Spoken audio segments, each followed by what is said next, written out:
Welcome to GPR Method and Theory with the StructureScan Mini XT. Starting with a brief history of GPR, we'll move things right into a basic definition of ground penetrating radar, and we'll talk about some different applications. Most importantly, we'll look at how to interpret the data. We'll also talk about some of the advantages of GPR, as well as some of its limitations.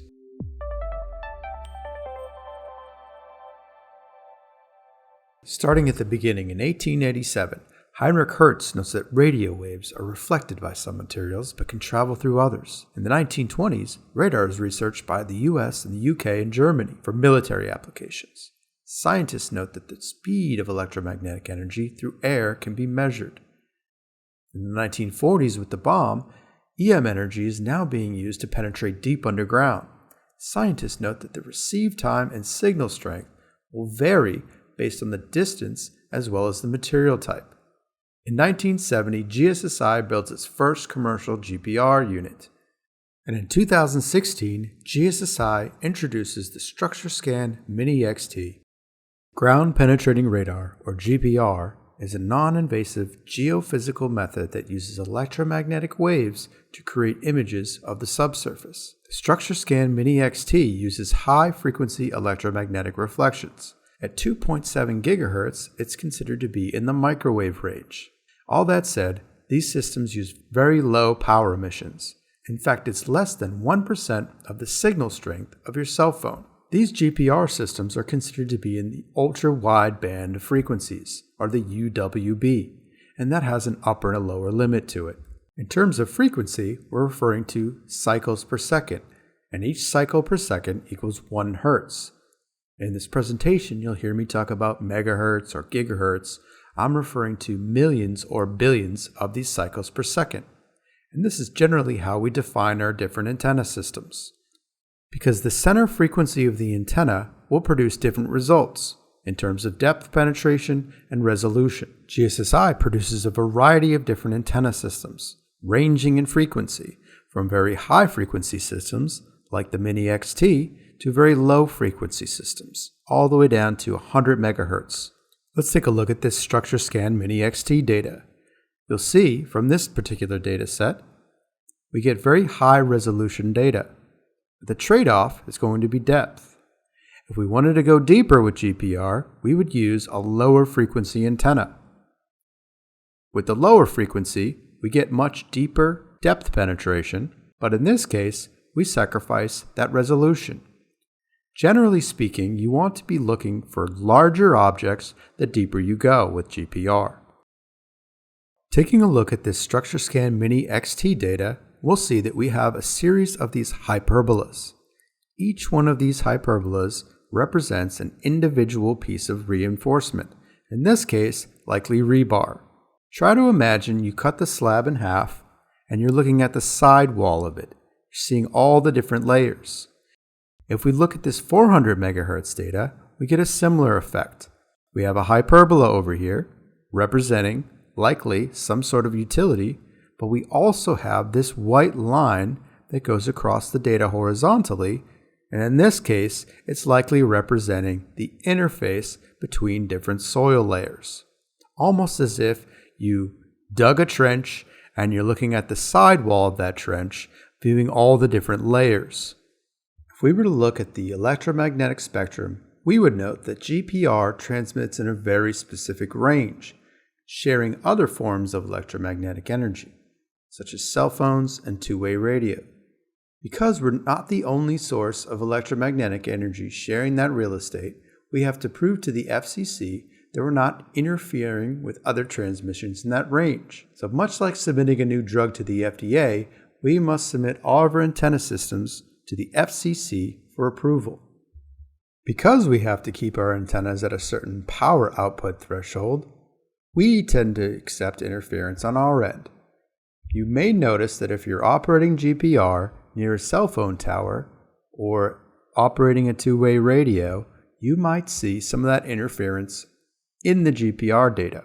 The good news is, if you happen to see this type of interference towards the bottom of the signal, where the signal is at its weakest, you can simply put your phone in airplane mode and it'll go away. If we were to look at the bottom of our antenna, we would note that we have these two green bow ties, one being a transmitter and one being a receiver. We're transmitting electromagnetic energy into the ground. That energy is coming back to the receiver, and the signal strength is recorded. We also shield our antennas to avoid interference. Our antenna systems use a carbon-laden foam and aluminum casing to shield out any outside sources of electromagnetic energy to keep our signal nice and clean. If we were to imagine what this radar pulse would look like as it travels through a material, pay attention to the shape of the energy. It's not like a laser pointing straight up and down. It's more of a cone shape. It's this cone shape that will produce these hyperbolic targets as we cross over linear objects at some angle. Also, what's important to note here is what we call the two-way travel time, or the TWTT. The StructureScan Mini XT initially understands depth as a time-based calculation. It's monitoring how many nanoseconds it takes for that pulse to travel through that subsurface material and then back to the receiver. The time signature is recorded, and through that time, we estimate how deep the object is. So depth is an estimation based on time. Next, we'll talk about how a hyperbola is formed. Let's try to imagine this cone shape of energy crossing over a linear target at some angle. Let's call it perpendicular, or about 90 degrees. As the antenna travels over the top of this linear object, the leading edge is long until you're directly above it. As the system trails off the opposite end, the signal gets longer and longer. This is how a hyperbola is produced.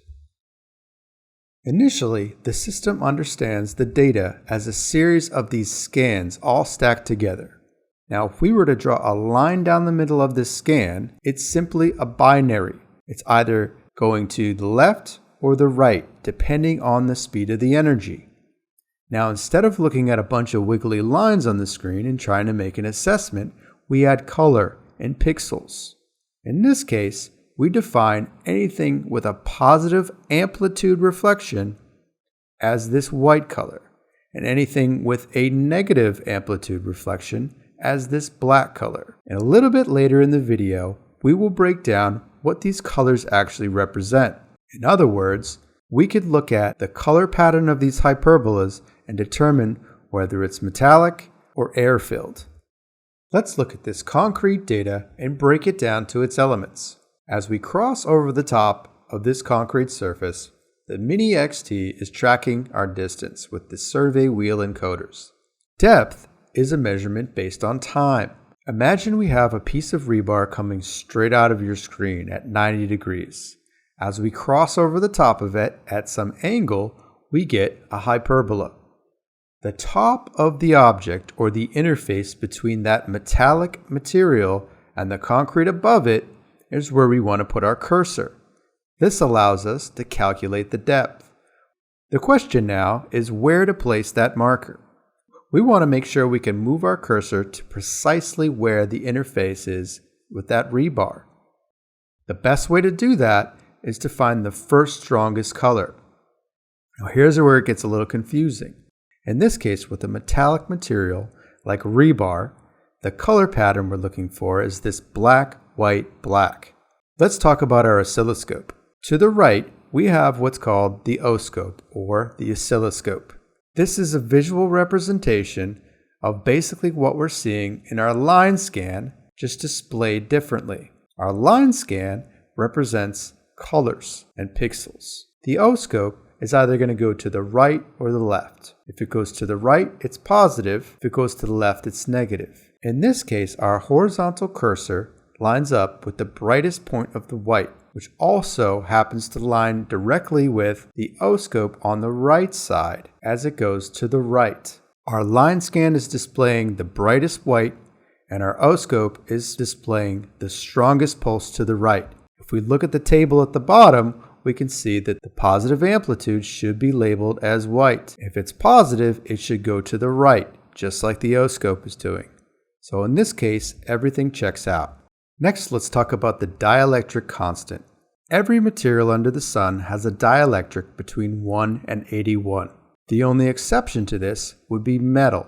So depending on the material that you're scanning, it could have any number of dielectric values. The dielectric is simply a measurement of the speed of the energy as it moves through any given material. Now, if we are calculating our depth based on time, we need to factor in the material that we're scanning. Some materials will be more conductive than others, and this will affect the speed of the energy. So if we're looking to define our depth values as accurately as possible, we're going to want to figure out what that dielectric value is. In the next phase of this video, we'll look at 3 different methods to calibrate your Mini XT for a particular slab to figure out what the dielectric is. More importantly, once you've dialed in your dielectric, your depth scale will be more accurate. Another way to say that would be if depth is critical to your analysis, you'll want to figure out what that dielectric value is as accurately as possible. So let's look at these 3 methods. The first method we'll call published reference. If you happen to know the age of the concrete, this will give you some indication of its dielectric value. In other words, dry concrete that's fully cured will have a much lower dielectric value than wet concrete or green concrete. If the concrete was just poured recently, it's going to have a higher conductivity level, aka more moisture, which will give it a higher dielectric. Knowing the age of the concrete can certainly help, but there will be cases where you're scanning a concrete slab and you don't know how old it is. It could be several years old or several months. So to figure out the dielectric in this scenario, we recommend using the next method, migration or hyperbola fitting. Migration is based on the theory that if we have 2 different concrete types, we have aged concrete and we have green concrete. The aged concrete is going to have a much lower dielectric, a higher speed, and the hyperbolas will be much wider. With the green concrete that may have just been poured a few days prior, this concrete type will have a much higher dielectric. The speed or the velocity of the energy will move much slower, and the hyperbolas will be much more narrow. So based on this theory, we should be able to analyze the width of our hyperbolas to determine the dielectric value. To do so, we simply collect some data, locate a hyperbola, back up to that hyperbola, so we get our vertical cursor. Then we want to pull down our horizontal cursor using the touchscreen on the Mini XT, so we have a crosshair on this particular hyperbolic reflector.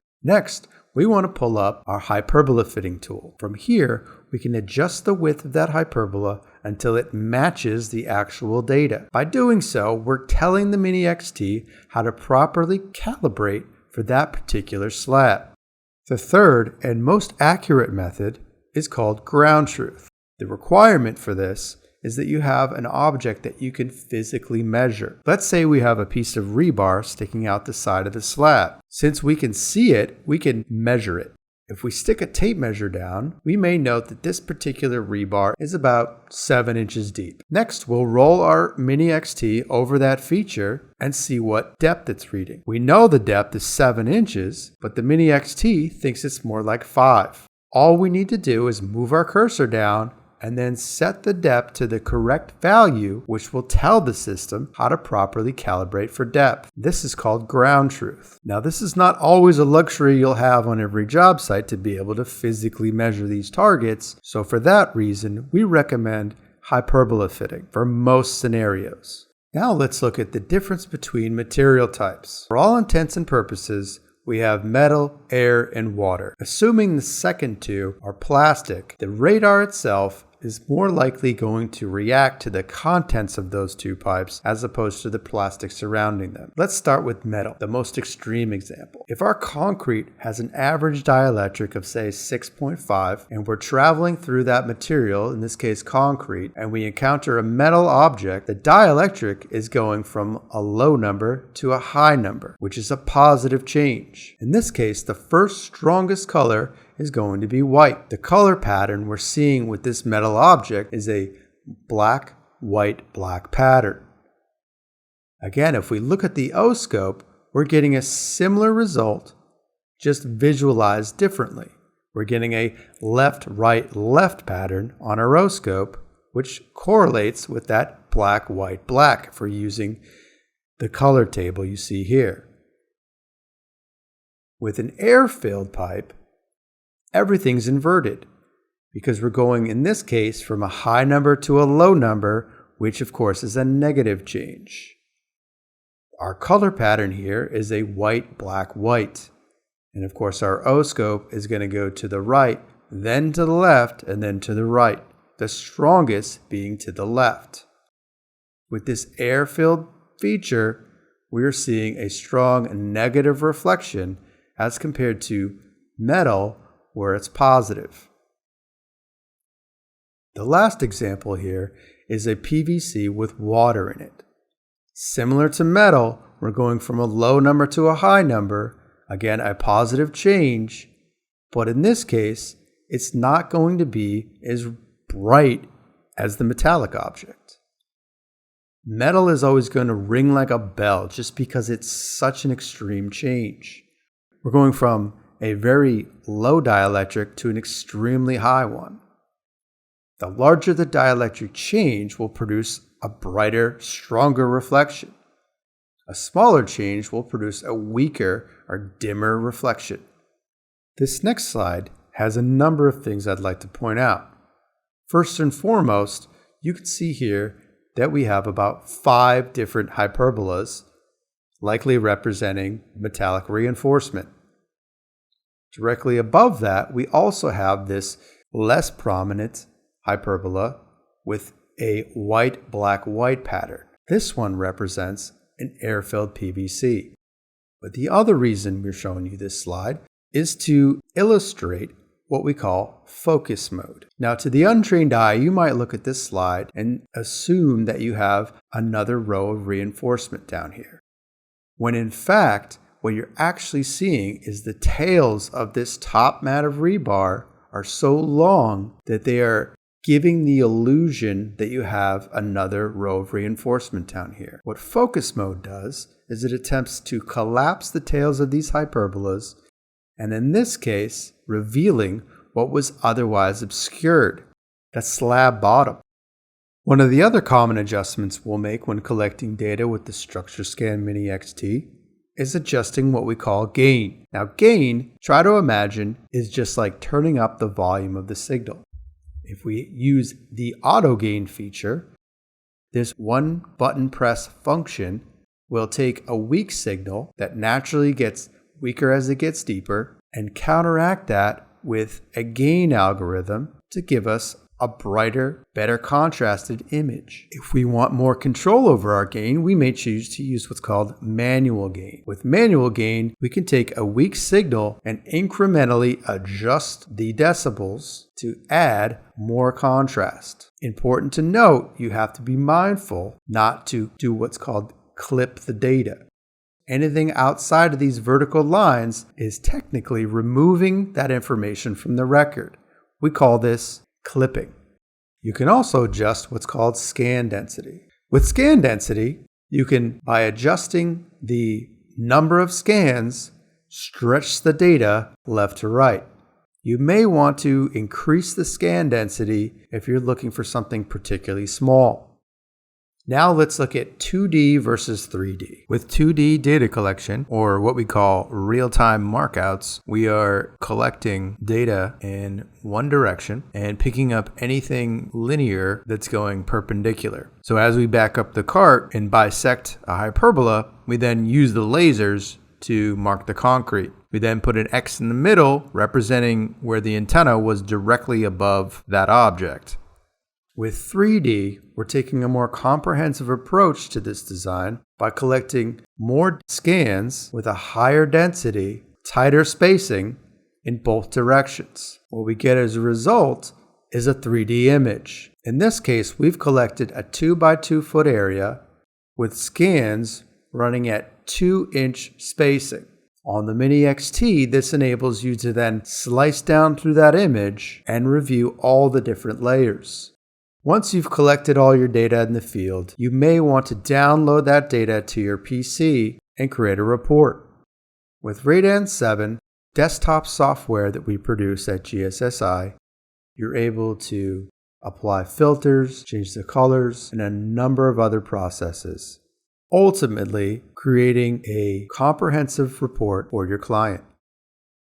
Just as a review, when not to use GPR. With GPR, we cannot penetrate metal, so we look at metal as if it's a mirror for GPR. If you have metallic corrugated metal, like pan decking, you won't be able to see beyond it. Another common question would be, can GPR size rebar? Well, unfortunately, it's just not practical to measure the diameter of linear targets using ground penetrating radar. You may also use caution when scanning very young concrete. If the slab has been poured less than a month prior, the conductivity is too high. This will dramatically limit the type of depth penetration you can expect to achieve. Very small cracks might not be enough difference for the GPR to discern the difference between those tiny little voids and the concrete around them.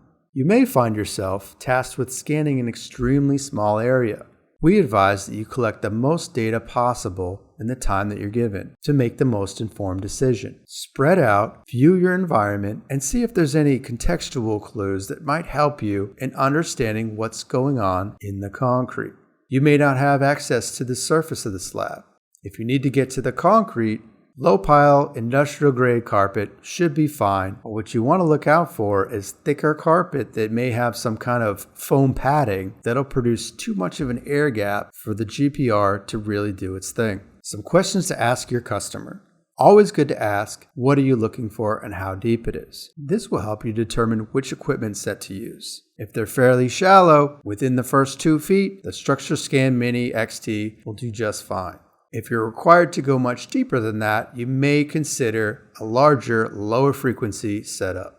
The age of the concrete is also, as we discussed, very important. The type of concrete as well. You may find that there are metal shavings in the concrete mix. This will produce a lot of static noise and really make it difficult to see anything.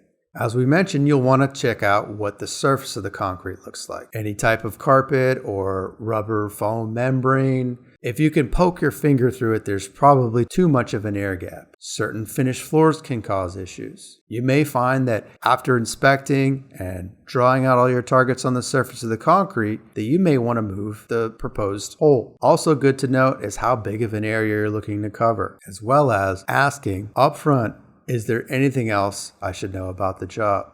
This concludes this portion of the video. I hope you found this helpful. And the next part of the series, we're going to break out a Mini XT and get hands-on with the buttonology as well as all the different functions in a more comprehensive way. We'll also cover basic marking techniques and so forth. See you in the next portion.